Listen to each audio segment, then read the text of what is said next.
अस्सलामुअलैकुम, मैं डॉक्टर नज़मा हेप्तुल्लाह। क्या आप भी महीनों से बरसों से खांसी से परेशान हो रहे हैं?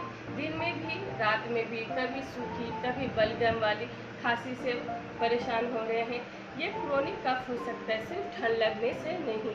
क्रोनिक कफ के कई कारण हैं, जैसे अस्थमा, पुरानी एलर्जी, साइनस या कभी कभी पुरानी इन्फेक्शन के कारण भी। आजकल मेरे क्लिनिक में मैक्सिमम पेशेंट्स यही प्रॉब्लम्स लेकर के आ रहे हैं, पर चिंता की कोई बात नहीं है। होम्योपैथी में है जड़ से इलाज, बीमारी के जड़ तक जाकर आपके इम्यूनी सिस्टम को बैलेंस करता है, जैसे एलियमसिपा, ब्यूमिक्स, रोसरिया, स्पॉन्जिया जैसे और भी असरदार मेडिसिन हैं। पर कोई भी मेडिसिन लेने से पहले होम्योपैथिक फिजिशियन से ज़रूर कंसल्ट करें।